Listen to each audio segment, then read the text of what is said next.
Hey, yo, Ray Antonio. I'm your host, Yellow Sea Podcast, baby, the most diversified business podcast here in Quebec and Canada. We do it bilingual too. So, my next guest, Adam Reid, award-winning producer in the mission to reframe your mind. And what did we discuss in this podcast? First of all, you know that switch, that eureka moment? So we talk about this. We talk about, having the right mindset to take hard decision. And finally, what is blocking you from going to the next step? This is what this podcast is all about. So next stop, guys, you know what to do before we start this show. Start subscribing to our YouTube. Help us get to 1,000 subscribers. TikTok, IG, we're on Spotify. We're everywhere for you. So you cannot miss us. And also, I want to give a big thank to our partners, Rosemont. Gin, rum, vodka, whiskey, tequila, they have it all. And you go get that La Sac. Supporting Rosemont, supporting us. So I greatly want to make sure that you get the best drink to have this conversation.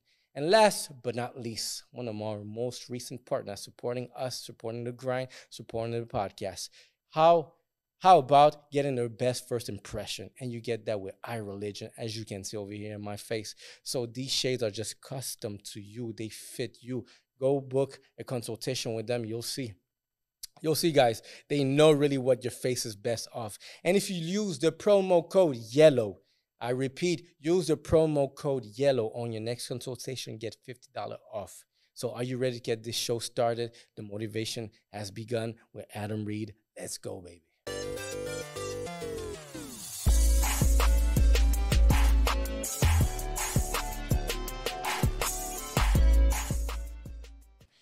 Hey, what's up, guys? Another episode. And I like this one because, shit, I feel like I'm with a grown fucking man that knows shit. I introduce to you guys Adam Reid, award-winning producer with a mission to reframe the mind of the people. And y'all gonna have to listen to this shit because we're going in one of these lanes. Adam, what's up? Welcome. It's good to be here, man. How's it going? First of all, let me say, energy, the work you're putting in, the voice you're giving to people who want to see other people level up, and the mindset. Man, I got to tip my hat off to you. I love what you're doing. It's one of the reasons why I decided to come on. I love the energy. I love the mission. And I'm really happy to be here, man. I think we have tons to talk about. And I don't care who you've had on this show. It's about to get real on this episode because I got a lot to say. That's the one, guy. I got a lot to say. He said it. Let's cheers to that. Salud. Because everything you just said is mutual. I feel the same. I felt this energy. I feel that, podcast is in a beautiful stage right now. Even the way that we got it to make it work. And the connection, like 2 years after, we've been going at it 2 years consistently. We didn't take a break. We don't take Christmas break. We fucking produce. Maybe we did take a break. But still, we produce. And 2 years straight at it, we see really, I was thinking about that earlier, like, what is consistency? Because we've been giving fucking consistency and shit just been delivering. Whatever it is, something been delivering. Yeah. And it's great to have you here because I feel like, once again, when fall season, I feel like a grown man right next to another grown man. We're going to have real discussion because you have, like, interesting thing to in your background. And I think there's a lot that people are going to learn from you, and I'm going to learn along. Like, I'm pretty sure I'm going to get a trick or something out of the knowledge. I can guarantee you'll get something. I'll guarantee you. So what's up? Look, man, it's good. Things are good. You talked about consistency. You're spot on, man. Like, consistency is everything. It is everything. We were talking actually about being punctual. When I showed up here, I was on time, and a lot of people take that for granted. It's all of these little things through my journey that I've come to understand that it's what makes the difference between good and great. It's consistency. It's punctuality. It's your attitude that dictates your altitude. It's the right kind of vibe, the right kind of energy, the right kind of vibe that you have about you, and also being collaborative and just always wanting to help and be of service to people. It's been a crazy journey. When I look back at where I was, where I am today, man, like, sometimes I gotta pinch myself sometimes. I gotta really take a step back to be like, man, like, the life I have today is the life. Do you get often the imposter syndrome with all this? Yeah, I don't know if it's an imposter syndrome. I think it's more like it's just me always wanting to be the best version of myself. So if I don't feel I'm hitting that level, I get anxiety. I feel like I'm like, what's missing? What's the key? Where's the key at? Who's the key master? Who's the gatekeeper? Like, who do I got to talk to make this happen? But no, I've always felt really comfortable in my skin. Obviously, sometimes throughout my life more than other times. But when the switch flipped on, it was all systems go. I've never turned back. And I promised myself that I would go after the life I used to dream of, which is ironically today. You know, I was thinking about that on my way here. I remember days 10 years ago in front of my computer, or a little bit more than 10 years ago, and I would be like outreaching, sending emails out to networks, to producers, to casting agents, to try and get my name out there and have somebody give me a shot, and nobody would give it to me. And I remember telling myself, like, go through the motions, don't give up, don't give up. And I used to, you know, go out for a walk at night, and I remember thinking about what life would be like 10 years from now. And married and 3 children and successful and having all of this life. And here I am. So it's quite humbling, man, but I'm just getting started. So, all right, let's work out a timeline because I want to see how your progress went. And I like to compare it to myself, too, because I think we're in the same fucking marathon. And when I saw you, once again, I felt like, yo, this dude has, you have some extra baggage that I'm going to get eventually. So how old are you? 42. 42. Yeah. When has the crazy journey begun for you where maybe like, do you believe in the concept of like the awakening of the mind where at one moment like just something just clicks and you see like just clarity out of everything? And it's often in the darkest moment too that we see that shit. No question that's accurate. There's no question that there is a moment in one's life. You have to be aware, by the way. You have to be open to receive that moment, right? So you have to see the signals. You have to start seeing things manifest around you, and you're like, whoa, hold on a second. Something's happening here. The stars are aligning. And I do agree with you. I do think there's a moment where you're like, holy fuck. How old were you?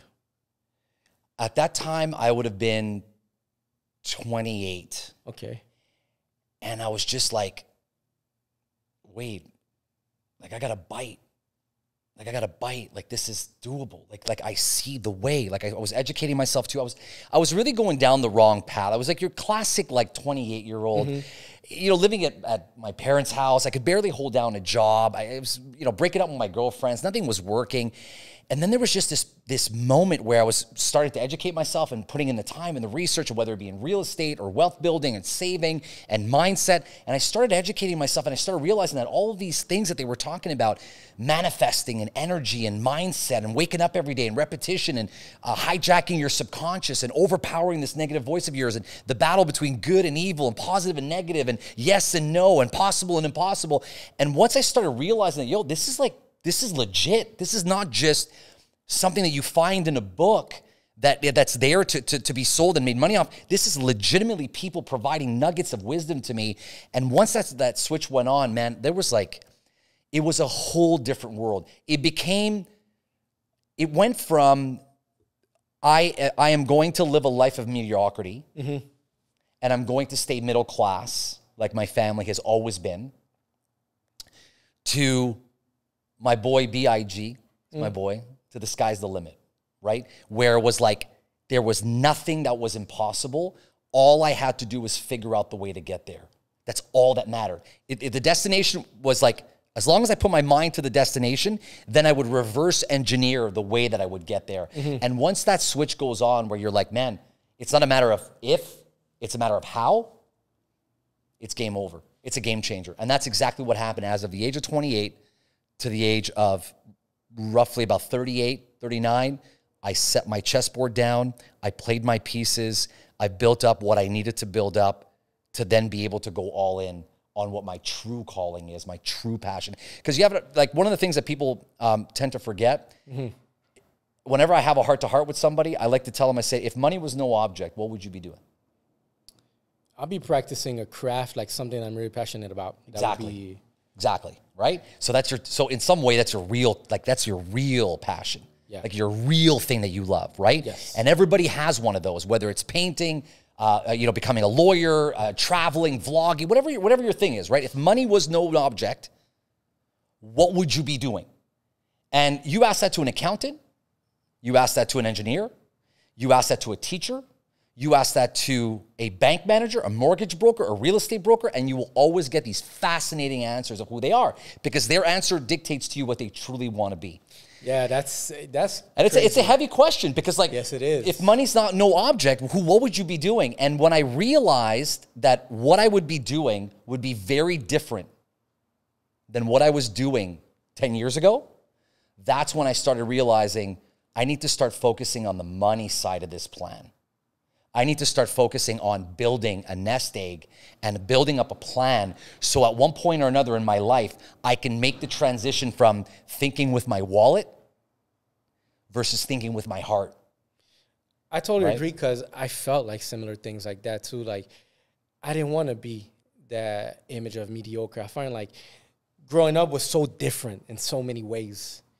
And like, why would it would continue to be just something normal, like everything, like the routine, things like that. I had shitty jobs. I worked at Bell. I did shit like that. And at one point you realize that, that's not what you're meant for. You want to go beyond that. And once you make that jump, everything changes. And you made that jump at that age? Yeah, I would say I would say probably around 28. Yeah, around 28. There was a few things that happened in my life on the personal front that was obviously very destabilizing. And at that point, I had two very black and white options. I was lucky in some way, because there was no like maybe, there was no gray, there was no, well, a little bit of this, a little bit of that. It was either yes or no.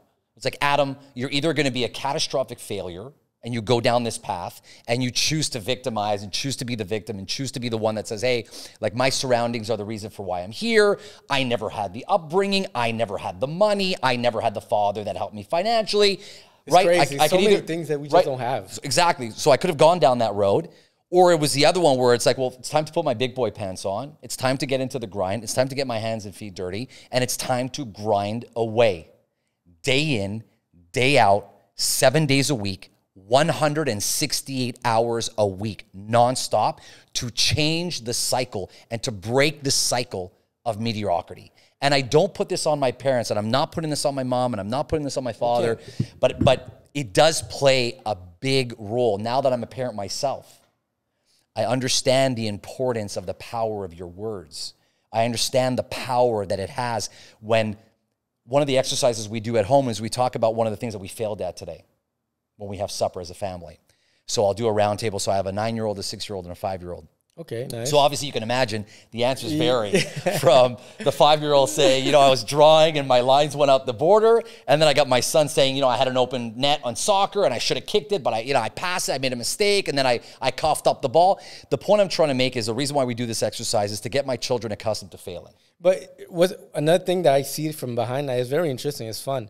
The communication it allowed the person to have. For sure. But more importantly, because the communication I would say is already there. Truth be told. More importantly, it's getting my children accustomed to failing. I want them to get used to speaking about failing, because failure is where you get the data. Failure is where you grow. Failure is where you finally this, oh, that didn't work. You started a podcast. Oh, we didn't get the traction. Maybe it's the branding. Maybe it's the CTR. Maybe it's the thumbnail. Let's go back. Let's do it again. Let's go back. Let's drive it again. Let's go back. And when you get into this mentality of habit of getting accustomed to failure and not looking at it like the end of mankind, which a lot of people look at, and you look at it as a part of the process of growth and journey, it becomes really, really powerful. And I'm hoping that by planting that seed subconsciously, because don't forget, the words matter from our parents, right? So if you had a father that said, or a mother, which wasn't the case in my case, but let's just say, for example, it says, you're dumb. Why do you always have to act so dumb? Why are you so stupid? Why do you act so stupid? You're so stupid sometimes. When you hear something like that from a parent, that's hard. It's hard, but subconsciously, and people think it's not happening, but it happens all the time. So what happens subconsciously is that it gets planted deep down inside, and you live with this as an adult. You live with this as a teenager. You live with this as a young adult. So every time you have these grandiose plans of grandeur and impacting the world around you and leaving a legacy, you hear it. It starts creeping up again. You're stupid. You're not really that intelligent. Who do you really think? It's a good idea, but am I really that smart? Somebody else will think about it. How was the relationship with your parents like? Because I find that something that's very that makes a difference a lot could be exactly the fact of having like a parent that's going to support you. I had my mom. She was very supportive of everything that I did. We were poor, but she was very supportive, always encouraging, like, to do something. And one message that I retained: if you had a parent that always telling you that, "Oh, why are you doing stupid things? Stop being stupid," thing like that. And at one point, it starts to sink in the mind of the person. But if I take my mom, her example was to always say to me, "You could do whatever you want to do. You can accomplish it." Listen. And that's a message that was anchored to me by this growth. And so once you have, I find you as a parent now, you can deliver that, just that little seed, that nugget. Yeah. You can make some. And even more powerful if you can plant it subconsciously, right? They're my pet they're almost like my experiment. I was going to say pet project, but they're like my experiment, right? I'm planting these seeds and I'm going to see it come to fruition as adults. When he's 18, 19, 20 and he's trying to develop an app, or he's in IT, or he's in animation, or he wants to go to Japan, or he's got like, how is he going to see rejection when he gets the no, which he's going to get? How is he going to carry himself in the face of rejection? And I'm hoping that years and years and years, in some way brainwashing, right? Brainwashing him to get used to failure, but to overcome failure, I'm really hoping will pay dividends. But to answer your question, no question, if you have a parent that's supportive, you are further ahead. But I want everybody to know that's watching that just because you don't have a parent that's supportive does not give you the reason to pin it on them for your lack of fire and drive and desire to make a life for yourself. That's true. And very often, people pin that all the time on the parent. Well, you know, my parents, they weren't the most supportive. Well, you know, my mom didn't really understand.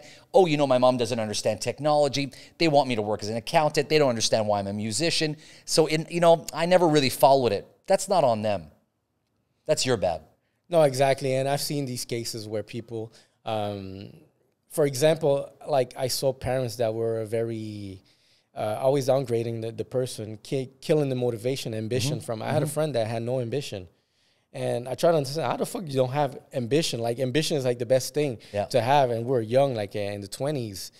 And I came to realize he had no ambition because his mom always telling him, no, you're not. You need to do something else. He wanted to do something, but his mom would always say the opposite. No, don't do that. No, don't do it. So at one point, the person you're trying to impress the most, always telling you no. So I realized that kills a person's motivation. And after that, the person don't even want to do anything. Like, I just want to get become mediocre. But you see, I hear what you're saying, but from my perspective, that person needs to work twice as hard than everybody else, right? And that's the thing, is like, are you willing to put in the work?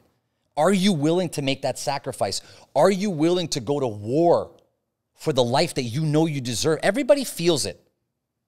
I would like to think that a good majority of people know that they deserve a good life full of happiness and balance and joy and fruitfulness and purpose, okay? What happens is somewhere down the line, whether it's society, whether it's the system, whether it's their parents, whether it's their loved ones, or whether it's themselves, they self-sabotage, or they reduce and try and dim this person's fire. What's important is to understand that it's happening, and once you understand it's happening, they need to put in twice the amount of work. And yeah, it sucks, and yeah, it's tough, and yeah, you're right, you came from a home where nobody was supportive, yeah, and no, you didn't get a loan, and no, you didn't get any support, and yeah, you didn't have anybody to bail you out. That's true, but some of the best soccer players in the world came from a ball of scotch tape in the middle of Brazil, playing with their bare foot in gravel dirt with bleeding feet, but they played 9 hours a day and they never stopped, not because of their conditions, not because of how they grew up, because that would mean,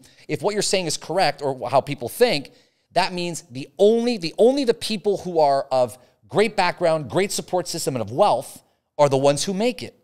And I find that even having a great background it could be a bit toxic in a way. Absolutely. Only because thing is so available to you. And that's, as a father, that's the biggest question. How do I make it? Because my kids are going to grow in a privileged lifestyle. Like, what they have, it doesn't compare to what I had at the same age. And I need to make sure that, I transfer the right values that the one made me, I guess. The adversity is always facing, let's say, yourself to become a better person. And that's one of the biggest challenges I find out of, let's say, this whole journey of now being a parent. And it's interesting, like these little things that you do.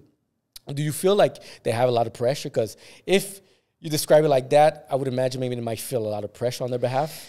I don't know if it's pressure. I think it's I think there's expectations in terms of who we are as a family and our family name. You know, we talk about our values as being the Reid family. So what kind of values do we carry? We carry value of giving back to our community, of being generous, of being polite, of being kind, of being empathetic, right? These are values that we're instilling in them, that we want to instill in the name, in the family name. There are expectations, no question, that comes with the territory. Yeah. When you want excellence, you have to, at some point, put some sort of expectation in place, because it can't just be a free-for-all, because that's not how, it doesn't nurture growth. At the same time, we were very careful about not putting too much pressure. It's not a drill, it's not a military school at home. Like, we're not running that kind of household, but we do expect our children to behave well. We do expect our children to do well. We do expect our children to be the best version of themselves. And talking about privilege and this next generation, especially my age group in the 40s, we're in this era now where we're able to give a lot back to our kids. Definitely. A lot. What we've decided to do is we've decided, metaphorically speaking, to put our children on the 20-meter line of a 100-meter dash. Okay, that's where we want our kids to be. Because anything further than the 20-meter on a 100-meter dash, you would really have to not be good at something to lose the race if you start at a 30 or 40-meter line, right?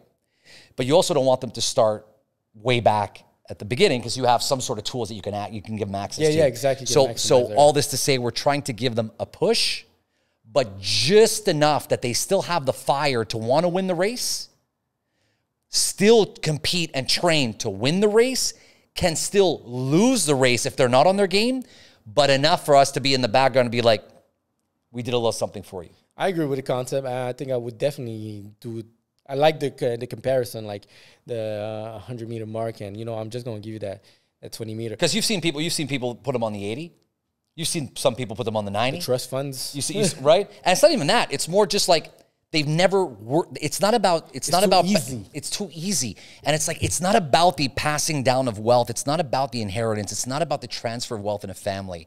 It's about, have you instilled those values and respect of money, respect of people, respect as a human being, well, respect of the wealth, a respect of the wealth that you have, and how fortunate and lucky that you are to be living in this house, to be eating this food. Like, I still take the time to look at the kids like, guys, we're pretty lucky, right? Like, we're ordering pizza, right? And I've been without. I know what it's like to be without. And I think everybody at one point or another needs to feel that, because it fuels you to never forget where you're from. And I'm telling you, sometimes we're ordering pizza and I just look at my kids and I'm like, guys, are we like really lucky? And they're like, Dad, what do you mean, Dad? Dad, it's just pizza. I'm like, no, it's not just pizza. It's more than that. It's our grind. It's our family. It's we're together. It's how hard we've worked to be here, to be able to offer this to you. Like, it's important you guys understand how much this is a luxury, because if my kids don't have a little spark in them when we order a little bit of pizza, I failed. You failed.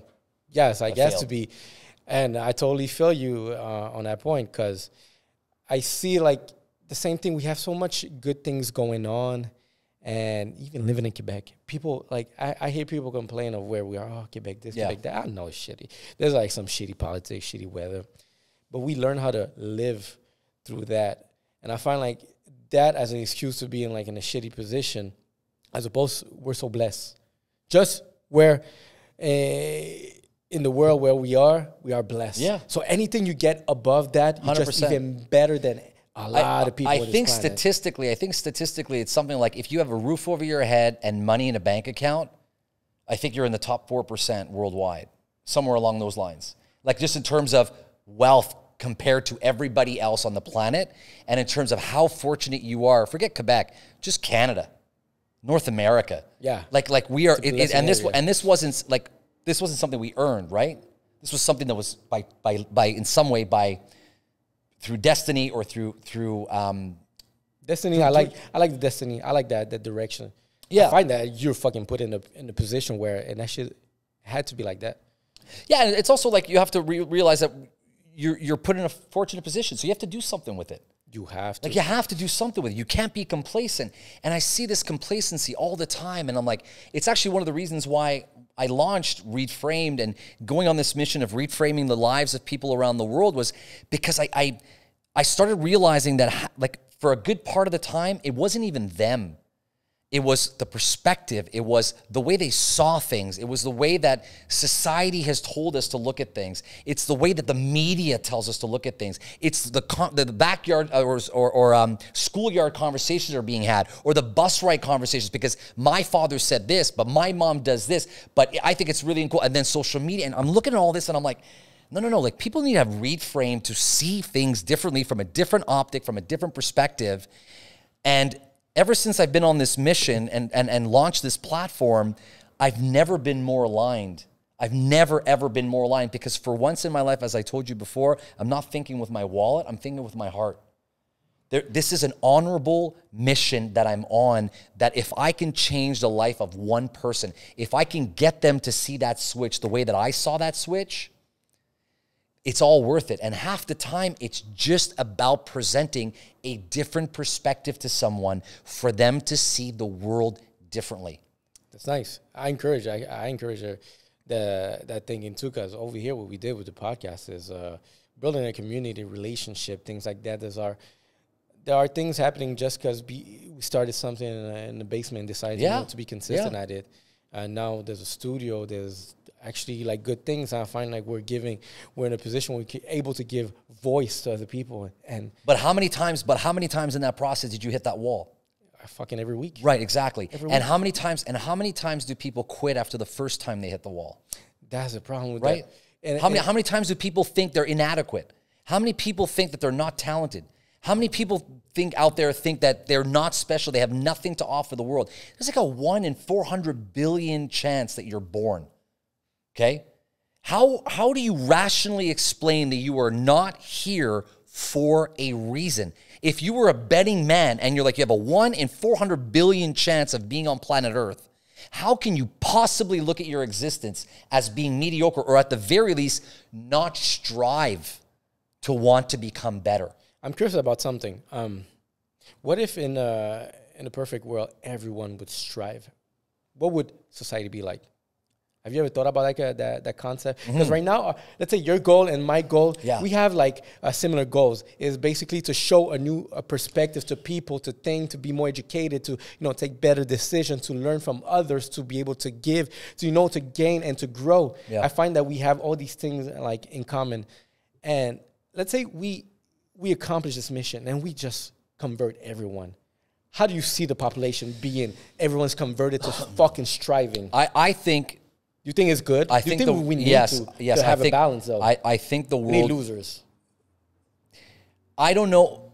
You say losers? Yeah. I don't know if I would use. I like to say straight shit like that just to see how it gets portrayed. But hold on. So let's define loser. All right. Because I think as a society, we've also stopped looking as to the reason why people are in those scenarios, right? Or in their situations. Yeah. Some of them are self-inflicted. Some of them self-sabotage. Fine. But there's also a lot of people out there that have not achieved their full potential because of how strong society is and how much keeping up with the Joneses and impression and aura plays a role in who they've become or who they have not become. So if we use the term that you just shared with me, I think that the world would be a better place. I think the more successful and aligned a human being becomes, the more they give back, the more they want to be of service, the more they want to make and impact the world around them, because their mission is no longer driven by money, it's driven by impact. So if you have a ton of people, so when you talk about striving, it depends on the type of striving. If everybody's striving to make more money and become wealthier, then society is not better. I would go for a strive that everyone has accomplished a sense of success. Everyone. I think that a lot, I know that my answer would be no, because too many people's definition of success is money related. Let's say they all do it. I think we would be in a place where I don't think we'd be better off. So, no. If people were successful, and the problem is because a lot of people want success as being money. That's a problem. Well, that's what everybody's definition of success is. Why? Because that's all they've been told. And that's all they read, and that's all they see on social media. You're 15 years old. Okay, put yourself in the shoes of a 15-year-old in 2022. That's a heavy pressure. Okay, you're working a side job in a fast food restaurant. You're working at a Tim Hortons on the weekends. Okay, you're maybe pulling in $200 to $300 a week by putting in the shifts that you're doing. On break, while you're on Tim Hortons, you're opening up your phone, you're taking a look at social media, and you have a guy that's your age that's flashing his new Air Jordans, got the new iPhone, is traveling with his parents to whatever city, Turks and Caicos. They're coming back to their mansion. He's recording videos. He's starting a vlog, and he's basically got money coming out of his wazoo. That's crazy. Right? It's very difficult. It's a very difficult thing to ask a teenager today. But that's the society pressure I'm talking about. There's a lot of pressure that people don't understand, that they have to start really taking a step back and really finding out, say, what is my definition of success? What is success? To me, success is being respected.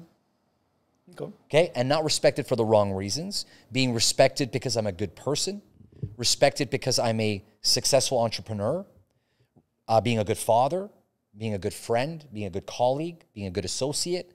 Being good at everything that I do. But first and foremost, respected and liked as a person. Everything else vanishes if I'm not respected or if I don't have the respect of my peers and of my society. It doesn't mean anything. I know guys, Ray, that are wealthy beyond anything you can possibly imagine, and I've been around this money, and they're trash. Yeah.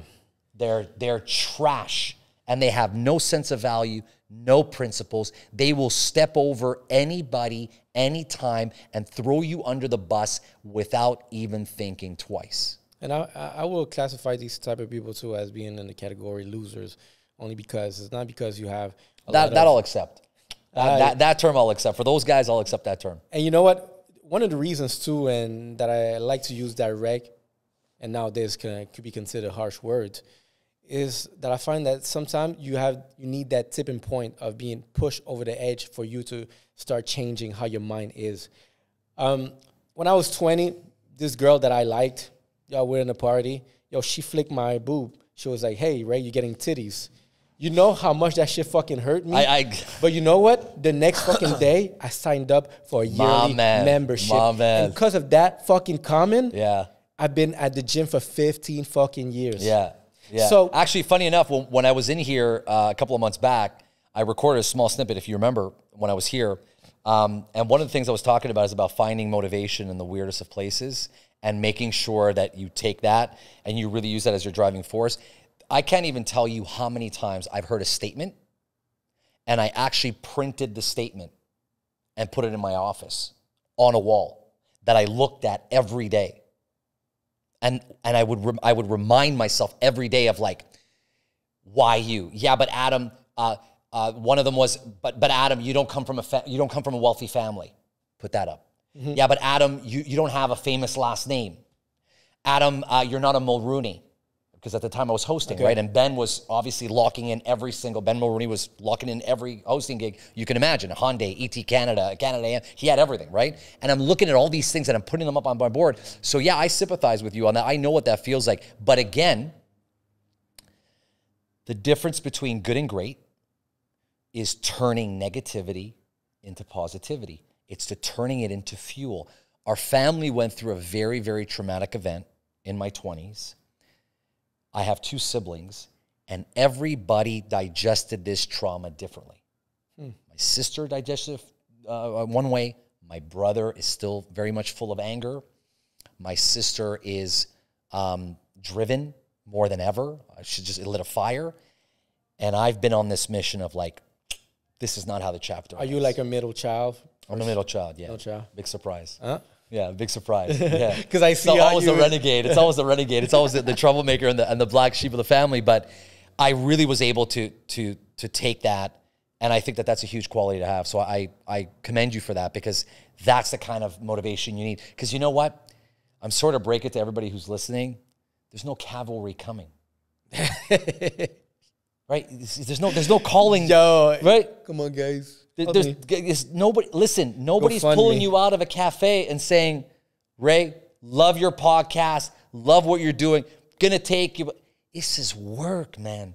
It's work. It's dealing with people, dealing with negativity, letting it bounce off of you, channeling this energy, and putting in those reps day in and day out. But more importantly, also keeping an eye on your mind in some way to make sure that there was no blocks, that there's no blocks in the process. And I wanted to touch base on one thing which I thought was very interesting. You talk about the switch. Yep.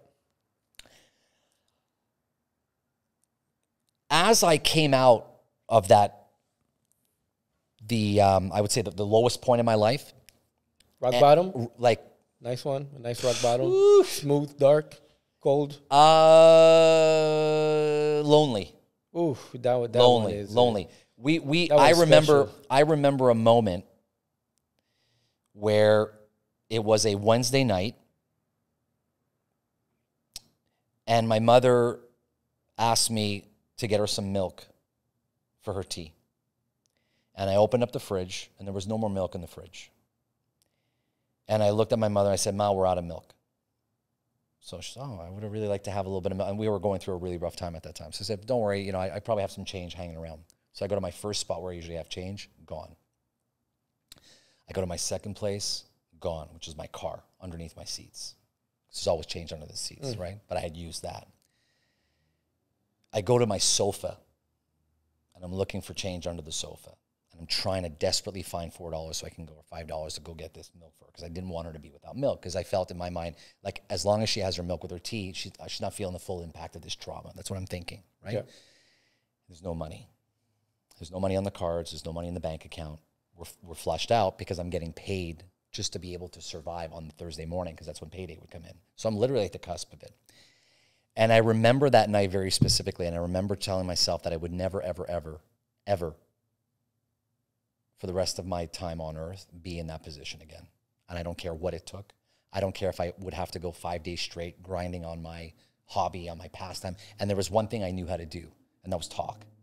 There's one thing that I knew how to do, which was be on camera. I always felt comfortable being on camera and doing, drama when I was in high school. I said, well, that's the only thing I got left. So I might as well roll the dice on this and start trying to build up a career as a host or as an on-camera personality. And as I came out of that really dark time and things stabilized, I hit a wall, like I hit a ceiling, and I didn't know why I was hitting the ceiling. And I could not, for the love of me, understand why I wasn't exploding into my full potential, because I had been cruising for a long time because I was just so comfortable in the position I was in. The switch went on when I realized, through taking some time to work with a mentor, and he started asking me, what did your parents tell you when you were growing up? What are some of the things that they were sharing with you? And I was telling them all the positive things, and then he caught one thing. He said, "Oh, that's interesting." He says, how do your parents feel about money? How do your parents feel about wealth? Talk to me about their upbringing. So my mother was raised as 3 siblings on my grandmother's salary. She was a waitress at the time, single parent, very low to middle class, not a lot of money to go around. And it was only the privileged, it was only the wealthy that got things done, that got an education, that owned a home, that had trust funds, that were educated, that did sports, that did polo, that did swimming, because they were the only ones that could afford it. It's only the wealthy that go skiing. Yeah. This is the mindset she's in. And there's one thing that she unfortunately didn't do well. That was to shield away the spite that she had towards the wealthy because of her upbringing. And unfortunately, it had been passed down to me. And passed down to a point where, in her mind, she did not believe that people can be happy and wealthy, because there was always an opportunity cost, right? The wealthy work a lot. The wealthy are divorced. The wealthy are not happy. They're not really happy. They pretend to be happy, but behind closed doors, believe me, Adam, there's a lot of stuff going on that you don't want, right? So as I'm hearing these things, indirectly, subconsciously, I was never able to explode and go all in fear that the more successful I became and the bigger and happier, or the more successful I became money-wise, I would lose the things that were important to me, which could not be further from the truth. I know a lot of people who are wealthy, who who are extremely happy. And I know a lot of people who are poor that are extremely sad and extremely depressed.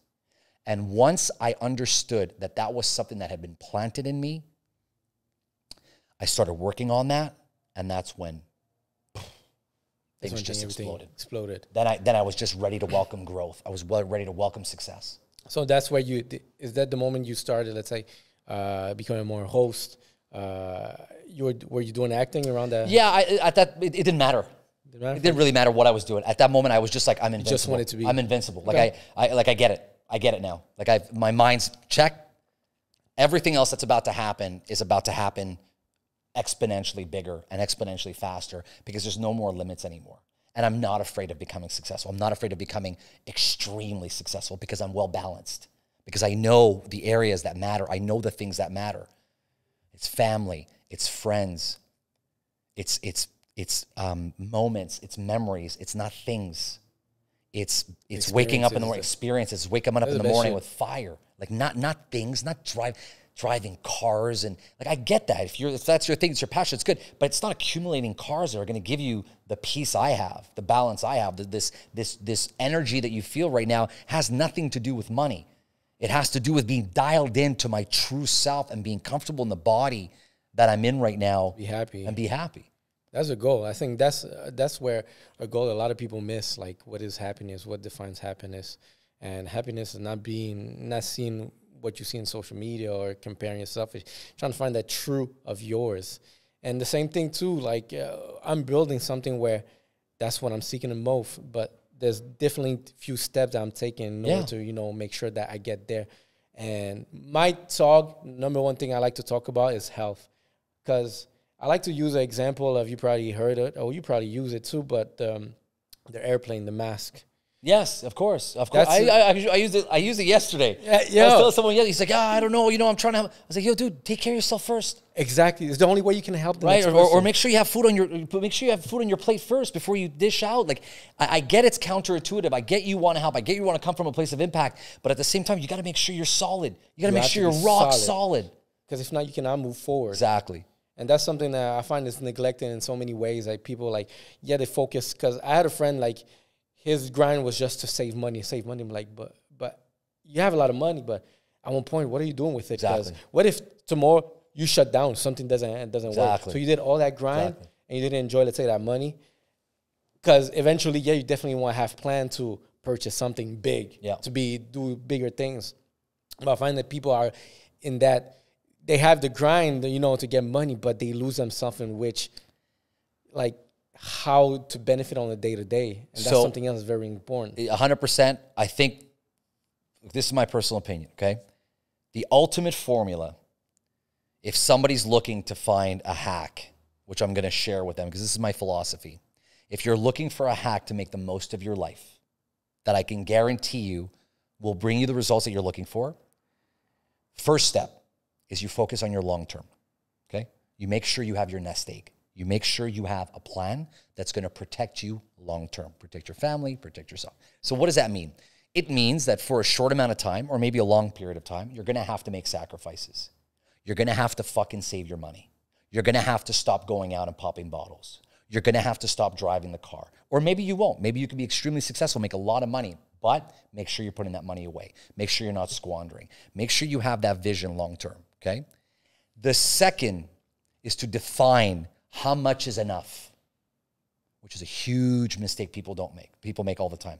They keep wanting to collect and collect and collect and collect, and they want to hoard, and in the process, time's going. So you hit your first mill. If I was a 20-year-old talking to you, I'd say, Ray, at the age of 40, I have a mill. You good?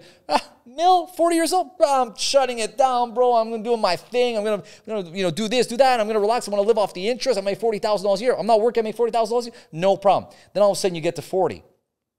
And people around you are making that in 2 years. Mm-hmm. So you're like, I need 5. I think 5 is good. So you work 40 to 50 to get that 5. And then you get to 50 and you're like, maybe I'm a little bit behind. I'm maybe not in that class where I'd like to be, but you know what? Let's make it 10. And I think 10 will be my end goal. So I'll work 50 to 60 to get 10. But Central Pay and a couple of cruises a year with the wifey. You know what? Let me just remortgage the bill. Okay. Next thing you know, they're looking for 15 to 20, 25, 30, 40 million dollars, right? In the process, time has gone and you've missed a lot in your lifetime because you've been chasing, okay? So by defining how much is enough down the line, the faster you get to your target, the faster you are secured long-term, the more you can live in the now. And that's something. And start doing things for this reason, not for this reason. And that's what I was telling you about before, about that shift, where as soon as you know, and that's why it's counterproductive, because a lot of people will be like, yeah, but I jumped in, you know, I'm ready to jump in with, I'm like, that's okay, that's your thing. I'm talking about my strategy was always play the long game, which is what I did in real estate. I built up my real estate portfolio. Once I built up my real estate portfolio and I said, give this 25 years of growth, I'm good. I'm good. Okay, I don't even need to work for it because it's paying itself off on its own. So I don't even need to put in the hours. Now it's allowing me to be with my kids. It's allowing me to be at home every night and have supper. It's about allowing me to talk about failure every day. It's about me being at graduation parties. It's about me bringing my kids to school in the morning. It's about me going on vacation with my wife. It's about me doing Reframed and helping others and being of service. Had I not had that security, maybe I'd be thinking a little bit more with my wallet, not with my mind, not with my heart. Yeah, definitely need to find passion, things like that. When did you start to think about the real estate? The second it actually happened at the same time. About leveling up versus where I wanted to be in my true calling, they went hand in hand. And at the time, the only person I had around me was a friend of mine who had bought his first triplex. And he came to me, he says, Adam, he says, I know you're stubborn, you're a hard-headed guy, but I know you know something when you see it. I need to put this down on paper for you to really understand what I'm talking about. And my parents had talked to me about real estate since I was like 20 years old. Buy your place, buy it, buy here, buy here, buy here. Well, you know, we'll help you. We'll do this. And I was like, nah, I don't need this. Oh, but condos, no, I'm fine. I'm not paying any rent in the basement. I don't have any stress. He put it down on paper, and I was like, no, it can't be that easy. It's impossible.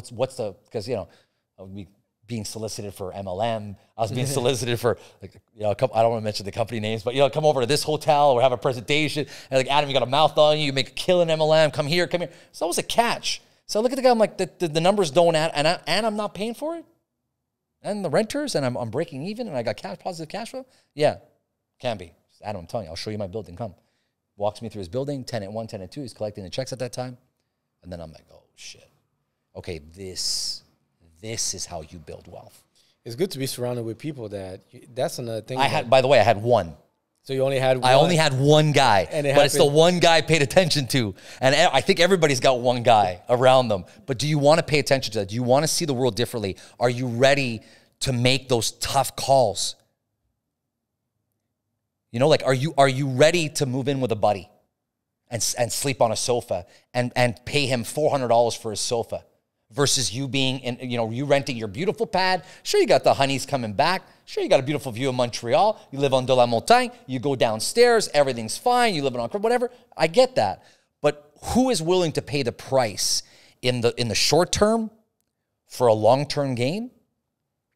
That's where the magic happens. That's true. Like, the long term is very important. And I felt like, look, I had a good friend that showed me a path. Like, yo, Ray, you need to sign up to this. You need to sign up, like, to a business. And I didn't follow along with him because I felt like I didn't feel ready. I felt like I still had another calling to take care of. Yeah. And today, dude, is just crazy. And so now I think about shit. I would have went his way. We wouldn't have gotten the same level. But at the same time, I'm still fucking happy of where things have ended up here. If you are not making money in your sleep, you will be working for the rest of your life. It's very simple. Because that's a switch that also needs to be activated. There is not enough time on planet Earth to acquire wealth of substantial value if you are working a job where somebody is paying you a salary. It doesn't work. The math doesn't add up. If you're 20 years old and you're able to put $40,000 away to the age of 60, that's $1.6 million. And even if you have growth to that, at best, you're at $3 million at 60. Most people would take that. Wow, that's a pretty good amount at 60. Okay, when you add in inflation, you add in cost of living, you add in cost of housing, plus the fact that you sacrifice $40,000 of your salary for 40 years of your lifetime, during all those high peak moments where you're able-bodied, healthy, able to travel, spend time with your kids, go here, go, which you didn't do. because you saved. And then at the age of 60, you might have 15 or 16 years left. That's not a winning proposition. It's not a winning proposition. Yes. So once you flip that switch and you're like, okay, hold on a second. I can't work for money. Money needs to work for me. That's when it gets really exciting. That's when it gets really fucking exciting. And I went from this very close-minded, stubborn, work hard, be loyal kind of guy. The loyalty part is still there, but the work hard and put in the hours and do overtime to this guy now where it's like every minute counts, every dollar counts. There's money working everywhere in this big picture that I have. And because of that, it allows me to take these bold risks. And what better than to take a bold risk by helping humanity? What better of a risk than to give back to people around me? I like that. One of the things you were talking about before, which I really like, is about the fact that like even to take the step to launch this podcast, right? I'm sure you heard resistance. I'm sure you heard people, sort of try to sway you away from it. And there's so many other investments that you could have done where it would have been probably more viable in the eyes of others. And you could just talk to some of your close friends, like, are you sure you want to do that? There's like 1,000 podcasts out there. You sure you want to do that? But what you did, which I think is super important for people to remember, is you bet on yourself. And I've never been wrong. Like when I took a step back, when I was thinking about what I wanted to do with Reid Frame and the studio that I'm building, I asked myself the question, have I ever been wrong when I bet on myself? And the answer was no. No. Like I've never been wrong. Can't. I've always came through when, like in the crunch of all crunches, like I always came through. And I think that's one of the things that people tend to forget. They tend to forget that ultimately you're betting on you. Like you're betting on you. You're betting on your capability. Everything else will manifest. Everything else will fall into place if you truly believe that betting on you is a winning bet. And you know what? There's another podcast that records here. The Bond is Real. Young siblings, like, and big shout out to them, to Jay and Stacy, because I told her too, like they're young. Maybe what, they're 24, something like that. They're young, like Gen Zs, I would say, around that edge, very cultural. And when she came to me like, yo, I want to launch a podcast, I like what you're doing, things like that. And one thing I told her, like, you need to bet on yourself. Yeah. Like the way you're talking, you're going to make it, but you need to fucking bet on yourself. Right. And this shit is going to be a rocky-ass road. It's going to be heavy. Sometimes you're not going to find really the money that it takes, but that money that you're going to take and putting yourself into this because you believe you have a fucking voice that you want to spread around and people are going to follow you, that shit can only work. Now they've been doing it for 6 weeks. They've been consistent at it. I love fucking 6 months. I mean, my bad. 6 months, they've been consistent at it. I love that shit about people. And she's starting to feel something. And I told her, like, yo, this is how the fucking grind works. That's passion. That's how grind works. And sometimes it's like this plane is on the runway forever, bro. We've been 2 years on the fucking runway. It's just like, what I tell everyone. You're there and you're like come on, man. Give me someone to work with. And you hear a little bump and you're like, is this it? Oh, fuck no, it's not, man. Let's go. Let's keep it. And then you're like unloading baggage. And you're unloading baggage. And then you're like, come on. And you bring different co-pilots. And you get other guys to come in and they're like, you should try it this way. And then finally, ultimately, man, after all that blood, all that sweat, and it just, I love that example. And it just pulls.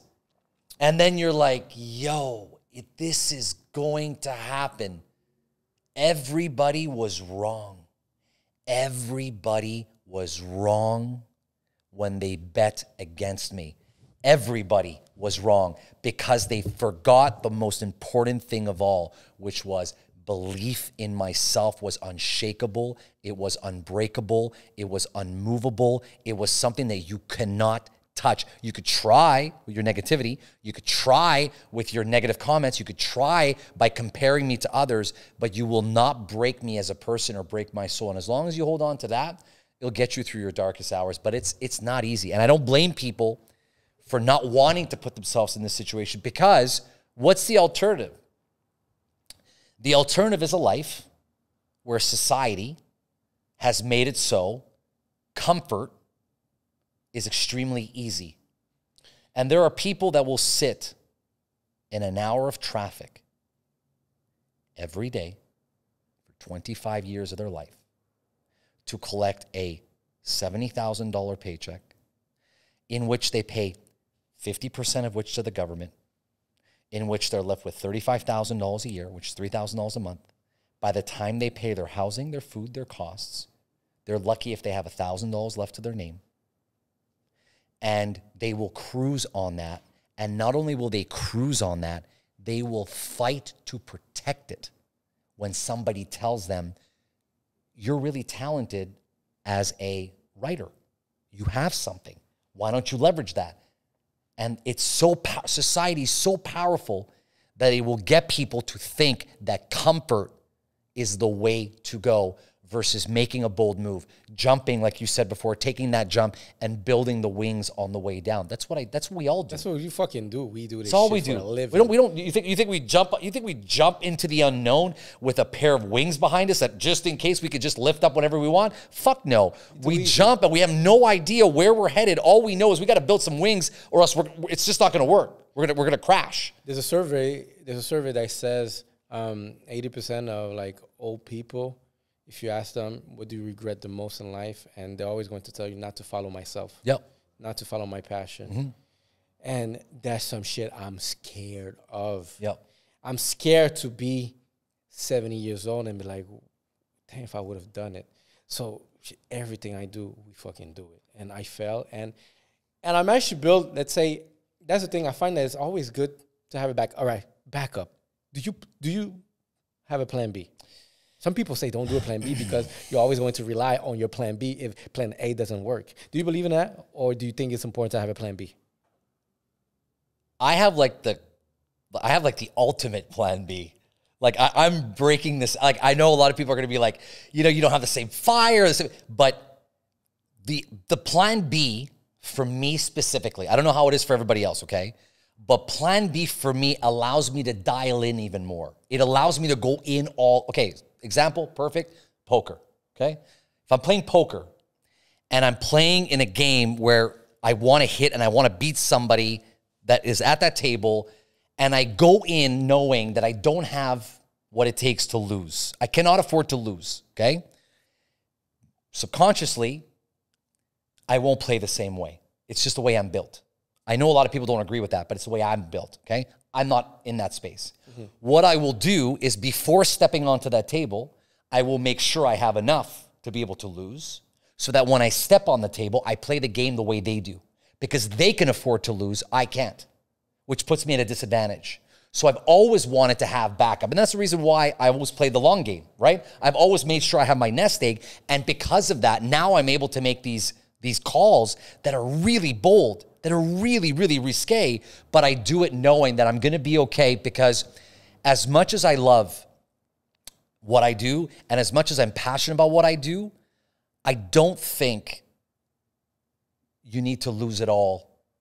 Like, I really don't think somebody needs to lose it all for them to feel as if they've given it their all. It would depend, like, really what you're trying, like, really to bet on. There's certain things maybe, like, it's worth going all in for. I don't know. I think there might be some scenarios where it's good to go all in. But at the same time, us, we're the type of people who will jump and build the wings along the way and then fly before hitting the bottom. Yeah. But as we got used to always doing that leap, we know how to build the wings quicker. We know how to make it fly quicker. We know how to jump even with a way that's going to slow down. But at the same time, I find that the more we jump, we ended up already building a net at the bottom. So we're still going to do the jump with a nice precision. But like you said, the net is still going to be a net. The net is only there for worst case scenarios. The net is not there for you to land on and then restart and land on and restart. It is there for It doesn't allow you to restart, but it's there to protect. Not to kill you. Exactly. It's there to protect. I'll give you an example. In real estate, a lot of people, and one of my mentors talked about leveraging your equity on your home, okay? So a lot of people are very split on that. So a quick crash course is as you pay down your mortgage, you have equity on your house. With the equity in your house, you can reborrow off your house up to 80%. You could take that money and buy investment properties and then leverage and scale. There are some people that are from the school of thought that they will not leverage more than 50% of their home, and they'll keep 50% of equity for a worst case scenario. Okay. You have people that will leverage up to 80%, and they don't care how much money they have on their house or the mortgage they have, because they want to buy and buy and buy, because they want to build their nest egg, and they want to have more and more and more. And then you have other people that have their homes paid because they've been diligent and done their homework, and will not touch their home. They will not touch the house, the money on the house, because they like the sense of security. They like the sense of always knowing that no matter what happens, what endeavor they embark on, what project, what business, what blog, what podcast, what travel, what vlog, whatever they do, they'll always come back to a home that's paid. It's always going to be. And I think it's a nice goal to reach. I think one thing that I want to build is generational wealth. Like, that's something that I need for my culture, for my family, needs to be built. And I want to be able to provide, let's say, the second, but mostly the third generation, a place where it's going to always be there. I like to take the example of Italians. Italians are that group of people, that nationality that we all know immigrated during that period of war here, like in the early 50s, and they created massive wealth. Like today, I know some Italians, but they're living in a nice place, a nice nest. I would say, like, resources are there. They can only do better. And only because when you think about it, it was like the grandfather, the first one that came in, they're the third generation. But that first one that came in, he set the blocks for the rest of the foundation. Yeah. And I envy, but at the same time, I get inspired by seeing, let's say, those third generations here, because I'm like, you know what? I want to build that same exact thing. Let me paint you a picture that I think will resonate with the people who are watching, and also with you. You talk about wanting to leave that legacy behind, right? I'm talking about that third, fourth, fifth generation. We are living in a time where 150 years from now, or 100 years from now, this podcast lives on with the internet. It will never go anywhere, right? This conversation will live on. There will be a moment where 70 years from now or 80 years from now, that your great-grandchildren are going to be able to look at you being you, which you and I never had. Because I other than one picture in black and white that's fuzzy, I don't know what my great-great-grandfather was like, okay? But for every future generation after us, they're going to be able to retrace, whether it's social media, okay, whether it's video, whether it's podcast, whether it's whatever it is that you did, whatever you accomplished on planet Earth, they're going to be able to look at. We are, for those who are, transitioning into wealth and transitioning into growth, we're the builder generation. As far as I'm concerned, in my mind, everything that happened in my family line leading up to me is a wash. That's the way I looked at it. And the story starts in the last 40 years. And not with me specifically. It's in this gap of time that in 1980, when I was born, something changed. The family name changed.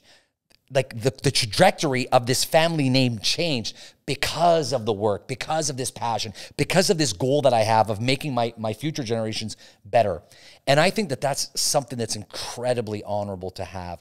And I think it's incredibly powerful when you think of how big your impact can be. We're talking like 70, 80 years from now, your great-grandchild having the ability to go to any university, to having security and prosperity and peace on earth, when we're probably going to be in a a lot of turmoil. A big gap between the have and have-nots, the wealthy and the poor. The middle class has disappeared, and you've put them on the right side of the fence. Like, that is such a huge, honorable cause. And if that doesn't light you up in the morning, if that doesn't fucking get you out of bed, just ready to give it everything you have for the future generations that come by. I want to talk about, and I'm glad you said third generation. It's not about the kids. It's about my kids. The other one, the one that I won't. So I won't even see them, but they're going to come back and say, Adam Reid, like my great-great-grandfather, he started with nothing. He had nothing. This guy's like an OG. This guy put in the work, and he didn't have anything. I was never given anything. I was never given anything, right? And now you have everything. So what do you do with this now? How do we transfer this wealth? How do we make you grow? How do we have you give these honorable intentions to be able to want to have an impact on planet Earth? That's big, man. That's a big, big undertaking. But I wouldn't settle for anything else.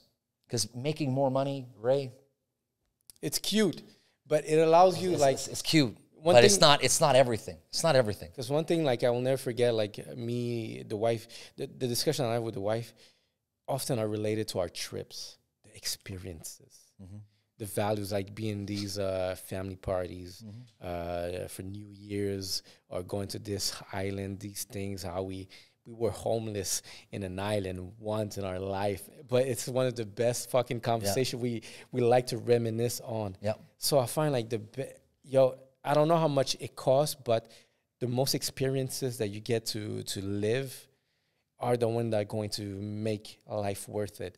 And what I've learned about, let's say, the podcast, the studio, is two things that making consisting this part of the success that we're getting. And success is not even related to the money. It's the fact that we're still here, a team.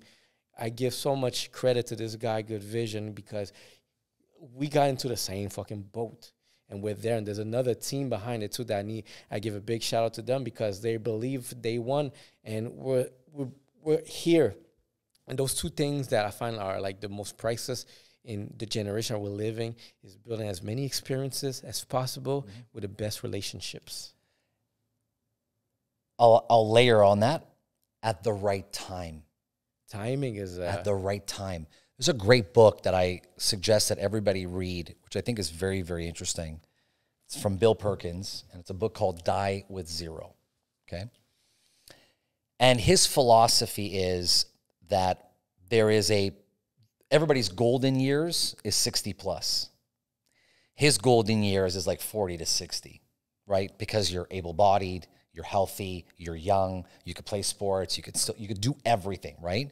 30 is beautiful. Right 30 is no question. But 40 is interesting. But 40 is 20 with money. Yeah. But that's the thing. 40 is 20 with money. Let me tell you. I'm building right now. I'm working trying to make sure the 40s are I'll nice. tell you straight. And I'm looking at you. I'm like, I'm telling you straight right now. 40 is 20 with money, man. Like you live young, you die old. You live old, you die young.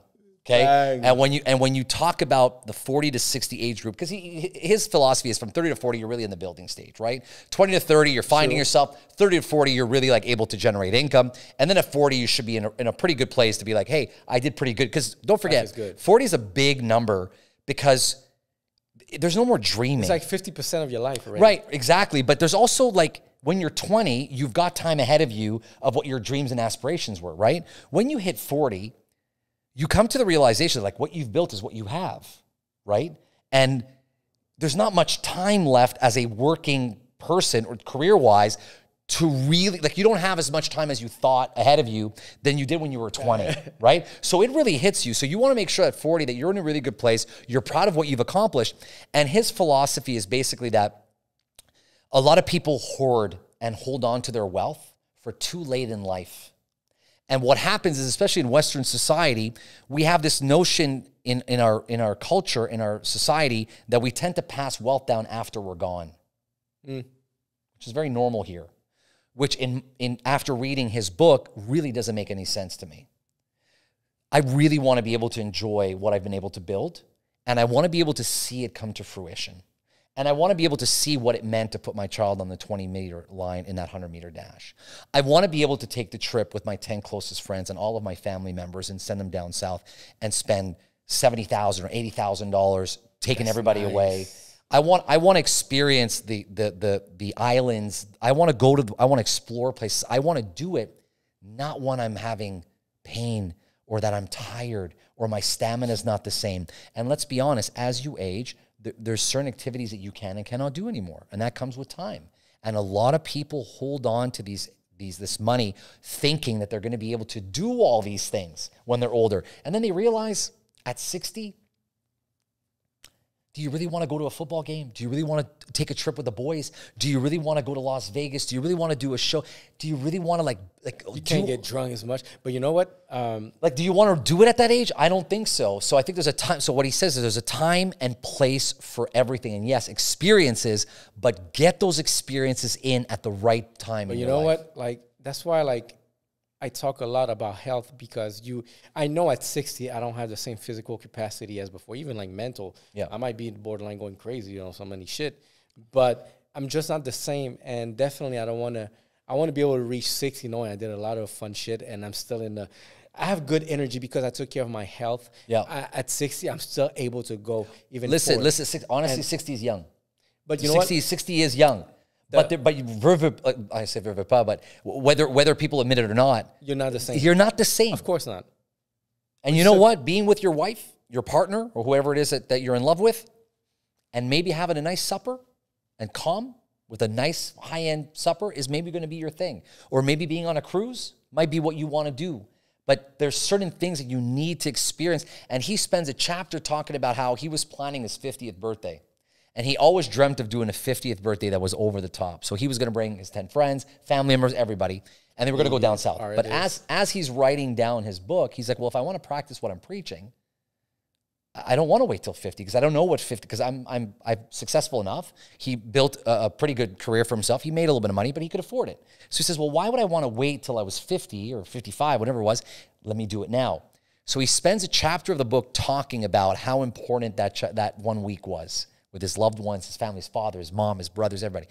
And, analogy after analogy after analogy of these moments. And I'm watching this and I'm like, damn, like they're hijacking the pool at the down south. They're walking into the bar. It's basically them in the nightclub. Great memories. He fast forwards 6 years. His mother has a stroke, immobile. The father has a bad back, loses one friend to a car crash. 2 friends are financially strapped and can't go and are not in a mental capacity to go. And all this to say paints a picture that had he waited too long, the 50s, it would have been too late for him to really soak this in. So as a message, I always, and maybe you don't want to go too extreme with it, but I think as a general philosophy, it's really important to live in the now. It's really important to enjoy your time. It's important to find time with the people you love. Go out, have that drink, see your friends, do those activities, play those sports, do those getaways, have those brunches, have those 5 sets, travel, see the world, take care of yourself, get those hobbies, get those passions, draw, paint, read, learn a language. Like it's now. It's like the time is now because it could be too late. It could be too late. And it's gone. It goes so fast. Like it goes so fast and everybody's sitting around like they fucking have all the time in the world. Like, it's okay. We'll do it next week. It's not a big deal. Adam, it's not a big deal. We'll do it next week.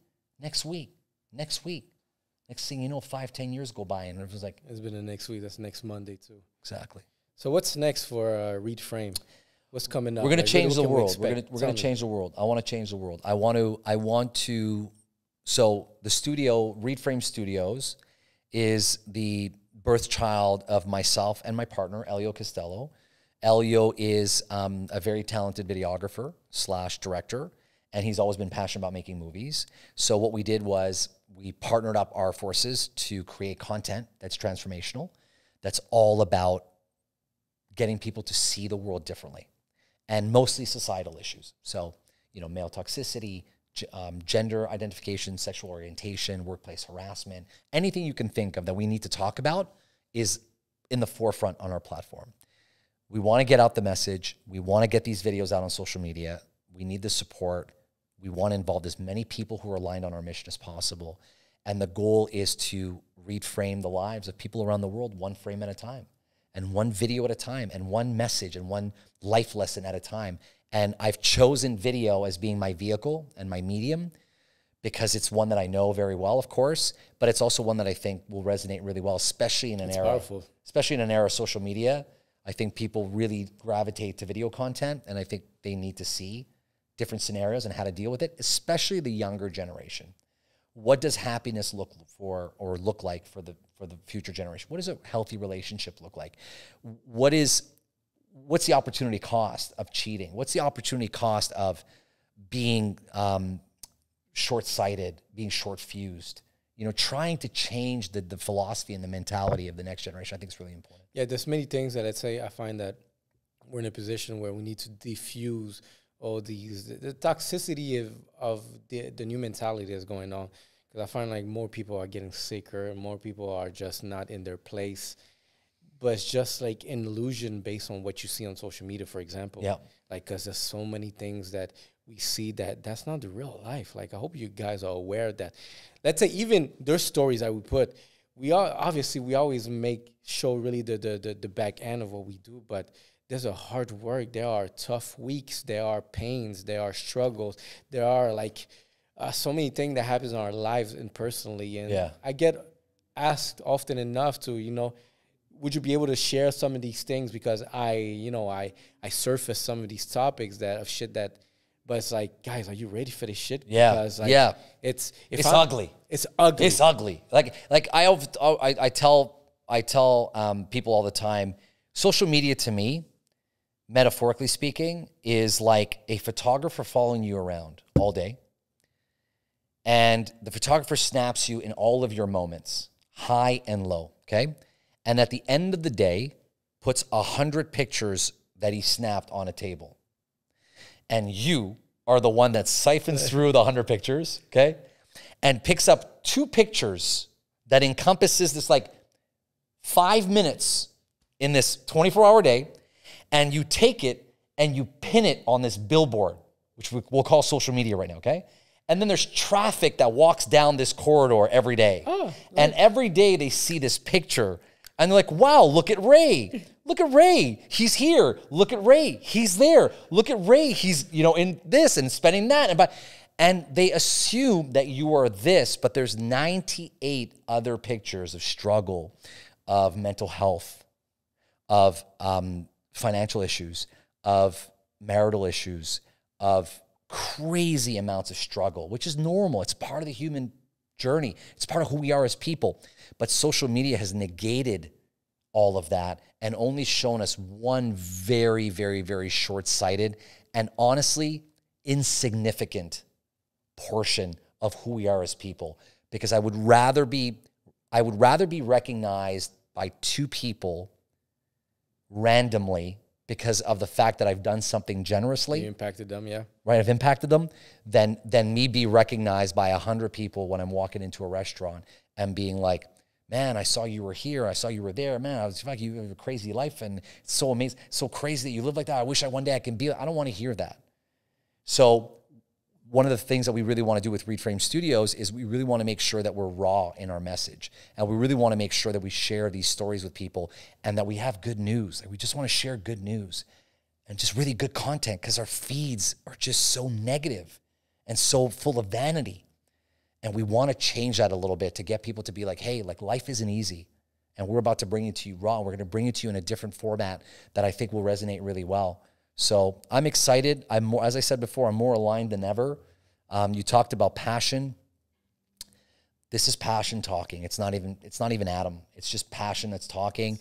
And I want to impact, and I invite anybody, anywhere that's watching this, that if they're aligned with wanting to make a difference and wanting to do good and always felt that they wanted to leave a legacy behind, to reach out and let's collaborate and let's work together. And honestly, it's been such an honor for me to come in here, and I look forward to working with you down the line. Who knows what the future holds? But sure. I love this conversation. I think it was great. I want to give a big shout out to Alex Kenal for even putting me into your Alex is a great guy. Radar. Like, Alex this guy is he's a good guy. Like, I give him a lot of credit to a lot of things he do. Geek Event, Alex Kenal, tu sais qui tu es. But he's the one who put me in contact with you. He's like, yo, you need to talk to this guy. Yeah, so, he's a light worker. And he's a light worker, and we need people like that too. So that's why him has to be the one that came the most to this podcast. And because the relationship we have built, the communities we have built. So like, we collaborate in projects, and I just find that this is only the beginning of our relationship, because I find that we have interests aligned together, and by joining forces, and anyone else that sees that whatever we're doing want to join, the door is open. It's just that you have to be ready to put the effort in, because this shit is not free. Yeah. When we bring a table to the room, it's like, yeah, everyone can eat there, but at the same time, everyone needs to fucking bring something to the table. Absolutely. So nothing is free. So that's one thing I like, challenging people to be able to see, like, really, all right, so you have a great idea. You already see the infrastructure that we are building. But what can you bring here extra? What extra value? Because we're aware that money is not given to everyone. Mm-hmm. It could be tough. I know we all been through the tough shit. But also, you might have something else that you can bring to the table. And I find that more respectful on people that actually, you know what, I don't have the money, but are straightforward. They tell you, I can bring this on the table, and this would allow me, you know, to put some value into what's going on. And I know I'm going to get value because I'm part of this fucking community. Absolutely. That shit is so fucking coming from a place top. Coming from a place of service, man. When you come from a place of service and you're not thinking about you stop thinking about you, and you start thinking about the people around you, it unlocks a whole other level of collaboration. It's crazy. Like I've done this many times. I've never asked, like, somebody comes to me, like, introduce me to this person, that person. No problem. Like, I'll go out of my, and then when the person doesn't respond, I follow up with that person. I say, I sent you this person for a reason. I need you to follow up with that person. I need you to trust me. Person's solid. Go. Or connect that person to this, or do this for that, or Adam, I need you for, it's like, it's a grander vision than just well, if you need me, you pay me. Exactly. It's like, yo, it's bigger than that. It's way bigger than that. Everyone and this gets is paid how at the you, end of the day. and this is how you build your network, and this is how you build a network of light workers and people who go to bat. Alex didn't have to do that, right? Alex didn't have to go to bat. Alex didn't have to do that. But as a connector, that's what Alex is. He's a connector. He connected us. And because he connected us, we've created something, right? We've created something that I'm hoping will impact. And then who knows what that will lead to. And that's what I'm talking about, this like ripple wave effect of just being around good people. So big shout out to Alex. Big shout out. And you just gotta trust yourself, do the move, connect with the right people. This is the moment for collaboration. You wanna hear the most selfish shit I have to say about what's going on politically? I don't even mind if we go back to confinement. I was like, oh yeah? You wanna close the fucking the province again? Let's go at it because we're building fucking content. Yeah. But hold on. You might want to speak to yourself though. Speak about yourself, because I'm an extrovert. I'm an extrovert, man. I need people. I need to connect with people. I need to see people. Yeah, for sure. That's why we got the black box. But I will say this. I'll leave it on this note. I said it before, and I'll say it again. I ask everybody who's watching, if money was no object, Dinero. right? If money was no object, what would you be doing? And whatever that is, at the very least, it needs to be explored and at least dabbled into, because everybody has an answer. Everybody has an answer to that question. And it's the craziest answers that you're going to get from people. And that's the stuff. That's probably the number one question I ask people when I meet them for the first time. I got a curiosity, like, if money was no option, what would you be doing right now? Because I know you're talking about your real estate. It's one of those questions, those random yeah, ass and questions. Like, yo, man, I was just coming out here for a drink, man. We're getting all deep and shit. I was like, yeah, I want to know. I want to really know you. Like, I know you, but I want to really know you. You get this empire, this real estate empire. You got 9 brokers. You're making $100 million. Okay, I get that. That's okay. You're making money. It's fine. But what would you be doing if money was no object? And the guy says, I would paint, or I would do art, but not just art. And then you see this, like, this twinkle. I would do 3D digital art, and I would do it in NFTs, and I'd make sure that it was compatible with the metaverse, because there's a really and then you start, and then you finally see the shoulders drop, the twinkle in the eye, and this like passion that kicks in, and that's what I hope everybody achieves. I hope everybody hits that. So, you guys, anyone watching that made it this far, anyway, we're going to post it in the beginning. Next time you see a stranger, go ask them. If money was no fucking problem. And you know what? Why don't you send the answers back to Yellow Sea Podcast? Yeah, in the comments. You know, leave it in the comments. Tell us, ask this to a loved one, ask this to a partner, ask this to a mentor, ask this to a family member, and just sit back and watch. And I'm telling you, you see them differently. You're like, I thought you were like money hungry. I thought you were like empire. Well, no, like if money was no issue, no money. Think I'd be doing this? No, man. I'd be animating. I'd be doing comics. I'd be doing Japanese anime.